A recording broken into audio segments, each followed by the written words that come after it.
बदल रहा है हमारा भारत तो बदल रहा है हमारा यूपी और इसीलिए बदल रहा है हमारा झांसी भी। और झांसी में बदल रहे हैं यहाँ के व्यापारीगण और इंडस्ट्रियलिस्ट के निवेश करने के तरीके। और ये अच्छी बात है कि निवेश के साथ साथ अब वो सोसाइटी का भी भला सोच रहे हैं। तो अब देखिए, अब स्टार्टअप्स एक निवेश का नया तरीका सामने आया। अब आप बोलेंगे निवेश स्टार्टअप में तो बहुत खतरा है, तो सुन लीजिए एक्सपर्ट से। ये आपका पोर्टफोलियो है, लेट्स वेंचर का पोर्टफोलियो है 2014 से, राइट, ऑफ स्टार्टअप्स रिटर्न्स हैं। मैं आपको ये क्यों दिखाना चाह रहा हूँ, आपने एक सेइंग सुनी होगी कि 9 out of 10 companies fail in startups. This graph shows me a very different picture. It shows me only about 25% of the companies fail on an average. So the point I'm trying to make to you is, because we've been there for the last 10 years, and even in the worst year, your return of a portfolio is still 5%. आप बोल सकते हो 5% में FD में ज़्यादा मिलता है, हाँ जरूर मिलता है, but I'm showing the worst year possible. Return of 4-5%, 4.7%. तो मेरे दोस्तों, सुना आपने हमारे मिस्टर नकुल सक्सेना जो कि प्रेसिडेंट हैं early stage let's venture company के, उन्होंने कितनी अच्छी बात बताई कि अब स्टार्टअप्स में निवेश एक समझदारी है, अक्लमंदी है, जिसको ज़्यादा अच्छे रिटर्न चाहिए उनके लिए। और वही मैं देख रहा हूँ कि आज पूरे लेमन ट्री होटल के जो ये एंजल इन्वेस्टमेंट मास्टर क्लास हुई है, इसमें जितने गेस्ट बैठे हैं, कितने फ्यूचरिस्टिक बिजनेसमैन हैं जिनको आगे झांसी में भविष्य दिख रहा है स्टार्टअप्स के साथ, और सोसाइटी को भी ग्रो करना चाहते हैं वो, और साथ में उनकी सोच जो है बहुत पॉजिटिव है, रिस्क लेने को तैयार हैं, लेकिन निवेश सोच समझ के करने के लिए अटेंड कर रहे हैं ये मास्टर क्लास को, और एक अच्छी सोच की तरफ पहल झांसी करने को तैयार है। तो बड़ा अच्छा लगा ये आज देख कर के, जहाँ इतनी बड़ी कंपनी से नकुल सक्सेना जी ने इतना अच्छा प्रेजेंटेशन दिया फ्यूचरिस्टिक बिजनेसमैन्स को और इंडस्ट्रियलिस्ट को, जहाँ उन्होंने भरोसा जताया कि आज स्टार्टअप्स में निवेश करना एक बहुत बड़ी अक्लमंदी है। और ये सारी बातों को बाद में यहाँ पे बैठे बिजनेसमैन्स ने कॉपी किया, सबसे मेरी बात हुई, उन सब की बात भी आपको सुनाऊँगा आगे।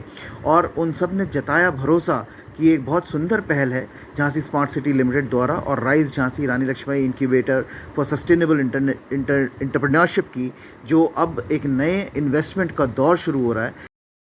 कई सारे सवाल यहाँ बैठे बिजनेसमैन और इंडस्ट्रियलिस्ट के द्वारा मिस्टर नकुल सक्सेना से किए गए, और नकुल सक्सेना जी ने एक एक सवाल का बहुत तल्लीनता से, बहुत एक्सप्लेनेटरी आंसर दिया, जो हर एक बिजनेसमैन को, इंडस्ट्रियलिस्ट को बहुत अच्छा लगा और वो समझ पाए। इसी तरीके से उन्होंने पूरा निवेश करने का तरीका, क्या रिस्क हो सकता है, कैसे हमें निवेश करना चाहिए स्टार्टअप्स के ऊपर, उस सब के बारे में पूरी जानकारी दी। इसके आगे हम आपको सुनवाते हैं हमारे स्मार्ट सिटीज़ के सीईओ जो हैं पुलकित गर्ग जी, उनका क्या सोचना था इस पूरे इवेंट के ऊपर, और उन्होंने अपनी क्या प्रतिक्रिया जाहिर करी इस इवेंट पर। तो आइए अब बिना समय गंवाए थोड़ा उनकी एक ज़रूरी और एक बड़ी बेहतरीन चर्चा भी सुन लें। पुलकित गर्ग जी। और इन 30 स्टार्टअप्स को ग्रूम करेंगे। जब मैं कहता हूँ ग्रूम करेंगे, तो उसका मतलब ये है कि हमने इनके साथ जो टाई अप किया हुआ है इंक्यूबेशन मास्टर्स के साथ, 5 years they would run the incubation centre. उस इंक्यूबेशन सेंटर में हमारे बुंदेलखंड कल्चरल सेंटर से भी डायरेक्टर हमारे साथ, अमित जी उसमें डायरेक्टर भी हैं। उसमें I would be one of the directors, या CEO smart city would be one of the directors. So incubation center would be run by the experts only, जिनको इस फील्ड में एक्सपीरियंस है। मेंटरिंग की जब हम बात करते हैं तो डिफरेंट टाइप की मेंटरिंग की जरूरत होती है, बहुत लेवल्स पे, चाहे वो लीगल हो, मार्केटिंग में हो, फाइनेंस में हो, बहुत टेक्नोलॉजी में हो। इसलिए अपने इंक्यूबेशन सेंटर में टेक्नोलॉजिकली भी काफ़ी एडवांस रखते हैं। सो वी हैव डिफरेंट, काफ़ी वहाँ पे टेक्नोलॉजिकली बाद मशीन्स, कंप्यूटर सिस्टम्स, वो सब भी लगाए जा रहे हैं। आई वुड प्राइमरी पर्पस है कि स्टार्टअप्स का, आपको याद होगा हमने एक स्टार्टअप हैकेथॉन भी कराया था last year, in which we receive more than 300 applications. उसमें से हमने टॉप 3 स्टार्टअप्स को चूज किया। झांसी में जितना मैंने देखा है, काफ़ी पॉसिबिलिटी और अपॉर्चुनिटी है for startups. I live in Delhi.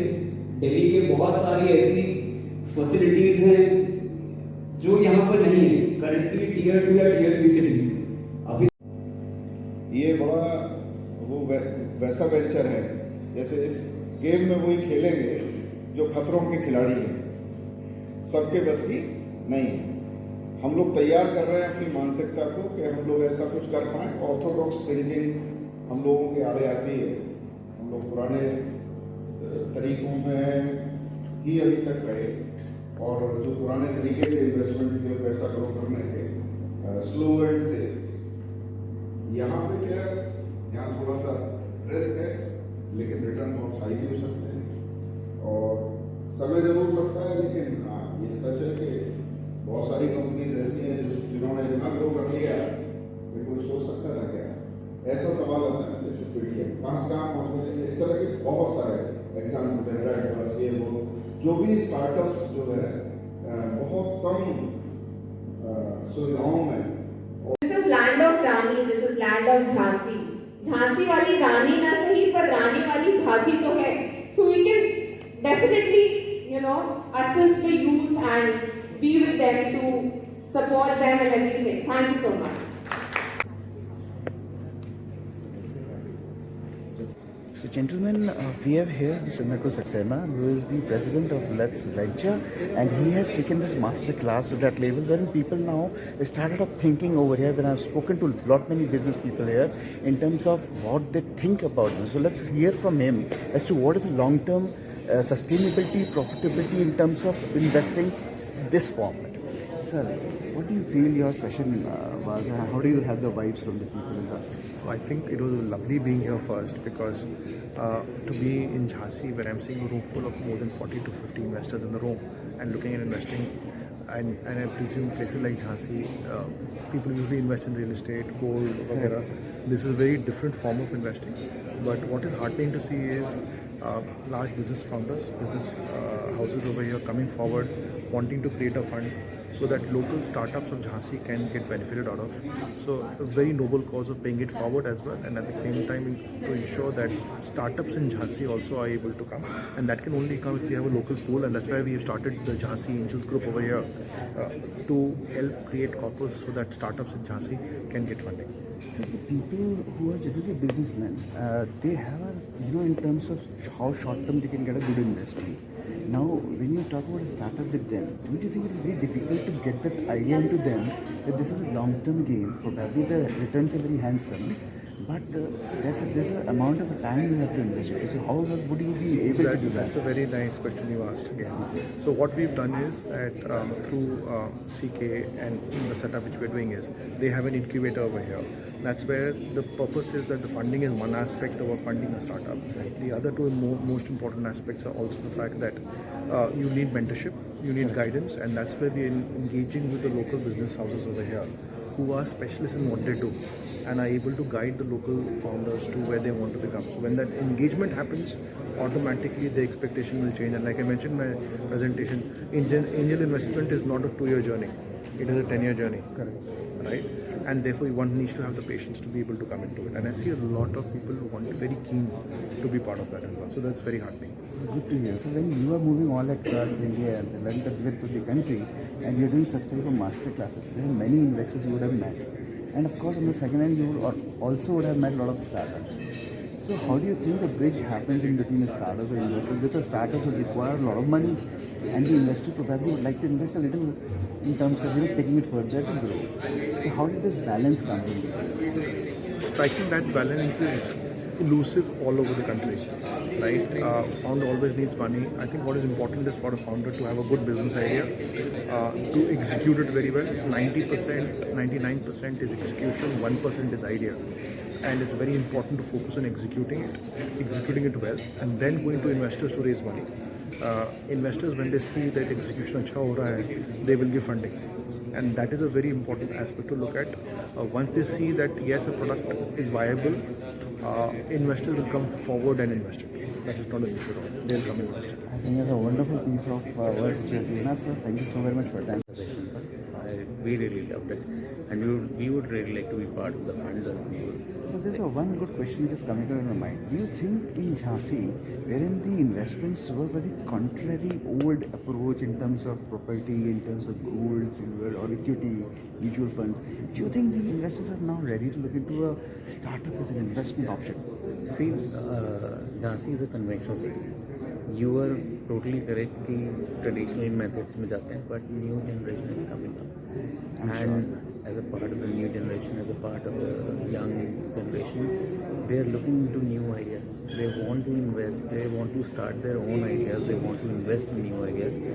But कोई समझाने वाला नहीं है. तो अगर स्मार्ट सिटी ने ये लिया है तो सर हमको समझाया, अगर मैं घर जाऊँ अपने छोटे भाई को बताऊँ कि यार ये एक आइडिया है और you have to invest in positivity positivity रहोगी. एक स्टार्टअप को स्टार्ट करने के लिए जो इनिशिएटिव है ना, बहुत ही अच्छा इनिशिएटिव है.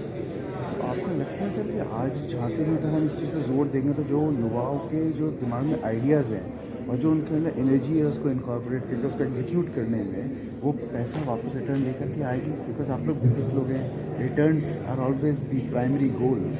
देखिए, रिटर्न तो सारे बिजनेस चाहते हैं जी, लेकिन मैं ये बताऊं, हमारे से पिछली जनरेशन थी, मेरे फादर लोग सब लोग, उन्होंने भी तो ज़ीरो से स्टार्ट किया था. वो उन्होंने स्टार्टअप्स किए थे. वो ऐसे लोग थे कि जिन्होंने रिस्क लिए थे. तो जो रिस्क वो ले सकते हैं तो वो रिस्क नई जनरेशन भी ले सकती है. और आजकल आइडियाज़ नए हैं. और जैसा कि बात हुई कि टेक्नोलॉजी के लिए, यहाँ की टेक्नोलॉजी, यहाँ का टैलेंट दिल्ली जाता है, दिल्ली का विदेशों में जाता है और अपनी स्टार्टअप्स करता है. अगर उनको यही माहौल झांसी में मिले, अपने घर में रहकर जो है उनको वो फंड्स मिले, वो अपने घर में रहकर उनको माहौल मिले कि वो यहाँ स्टार्टअप करें, तो पूरे झांसी का फायदा. Very optimistic word sir. Thank you sir. आपका शुभ नाम? विष्णुकांत सरवरिया. विष्णुकांत जी, आपको कैसा लगा ये प्रोग्राम बहुत अच्छा लगा. इसकी बहुत ज़रूरत थी झांसी में और मैं बहुत खुश हूँ इसको अटेंड करके. मैं डेफिनेटली अगर कोई अच्छा स्टार्टअप मुझे मिलता है तो उसको केवल फाइनेंशियली सपोर्ट नहीं करूँगा, मैं उसको उसकी मार्केटिंग के लिए, मैं उसको उसके टेक्निकल नो हाउ के लिए, मैं उसको उसके प्रोडक्शन के लिए, तीनों चीज़ें के लिए सपोर्ट करूँ. और मैं चाहूँगा कि झांसी में ऐसे नए स्टार्टअप स्टार्ट हों ताकि बुंदेलखंड को एक अच्छा फाइनेंशियल बैकअप मिले और बुंदेलखंड की इकनॉमी, इंडियन इकनॉमी में एक अच्छा कंट्रीब्यूशन दे सके. सर ये जो आपको माहौल आज झांसी का तैयार लगता है कि जो इन्वेस्टमेंट लोग एक तरह से देखते थे प्रॉपर्टी, इस तरह से देखते थे गोल्ड, सिल्वर या इक्विटी, म्यूचुअल फंड, क्या स्टार्टअप्स के लिए इसलिए क्या तैयार है, है? आप बिल्कुल ठीक कह रहे हैं. क्या है कि ज़्यादातर जो इन्वेस्टमेंट का सिनेरियो है वो अभी भी ट्रेडिशनल टाइप का था. ऐसे लोग कम होते हैं, एंजल इन्वेस्टर्स कम होते हैं. एंजल जैसा अभी उन्होंने बताया था कि एंजल मीन्स एक फरेस्टर. तो भाई फरिश्ता क्या करता है? फरिश्ता देता है, लेता नहीं. तो ऐसी मेंटालिटी के लोग चाहिए ना जो कि अपनी इनकम का, मतलब ग्रेट थिंग इज दैट जो इक्वेशन है कि आप अपने टोटल इन्वेस्टमेंट 100 रुपीज़ का 10 रुपीज़ करेक्ट सोशल वेलफेयर के लिए, सोशल डेवलपमेंट के लिए, प्लेस डेवलपमेंट के लिए, वहाँ की ग्रोथ के लिए लगाएं. अगर कोई ऐसा स्टार्टअप, कोई ऐसा फालतू नहीं कि लगाना ही है, बनाना है, नॉट लाइक जिसमें अगर अच्छा लग रहा है वो कुछ कर सकते हैं, वो कुछ आगे बढ़ के दिखा सकते हैं, वो उस प्लेस को, वहाँ के लोगों को डेवलप कर सकते हैं, तो ज़रूर लगाना चाहिए. वो लोगों को जो 10% का जो हिस्सा है, मैं तो बल्कि ये कहूँगा कि एक ऐसी बॉडी बने जिसमें अभी जो गवर्नमेंट ऑफ इंडिया से या स्टेट गवर्नमेंट से जो लोग रिटायर होकर मोटी मोटी रकम लेके निकलते हैं उनको पता ही नहीं होता, और वो ट्रेडिशनली आते हैं, उनको एक ब्याज मिलता है, उनको एक सर्टेन इनकम मिलती है. ऐसी अगर एक बॉडी बन जाए तो मेरे जैसे और यहाँ पे मोदी और भी बहुत से ऐसे लोग हैं, या इनको मोटिवेट करने के लिए ऐसा कोई प्रोग्राम चला दिया जाए ताकि वो लोग जो मोटी रकम लेकर रिटायर हो रहे हैं उस मोटी रकम पर छोटा सा हिस्सा एक फंड में डाल दें. वो एक फंड एक जगह से मैनेज हो, वो स्टार्टअप को सपोर्ट. बहुत सुंदर विचार है आपका. वो से न केवल स्टार्टअप को सपोर्ट मिलेगा बल्कि प्लेस डेवलपमेंट, सोशल डेवलपमेंट, उसमें बहुत सारे फैक्टर्स होंगे, जॉब एनहांसमेंट सब. यस, बहुत सारी. तो आपको लगता है सर ऐसे जो मास्टर क्लास अगर होती है तो और बिजनेसमैन, इंडस्ट्रियलिस्ट को भी ये सोच आएगी कि इस इन्वेस्टमेंट का एक नया तरीका ये है और उसमें जाना चाहिए? हाँ, क्योंकि अभी बहुत स्टार्टिंग है जी. अभी ये बात सही है कि नई चीज़ों पे एकदम आदमी विश्वास नहीं करता, करेक्ट. लेकिन ये सब चीज़ें होंगी एक चर्चा का विषय बनेंगे। लोग इसमें जब ग्रुप में अपना डिस्कस करेंगे तो धीरे धीरे ये सब चीज़ें बढ़ेंगी।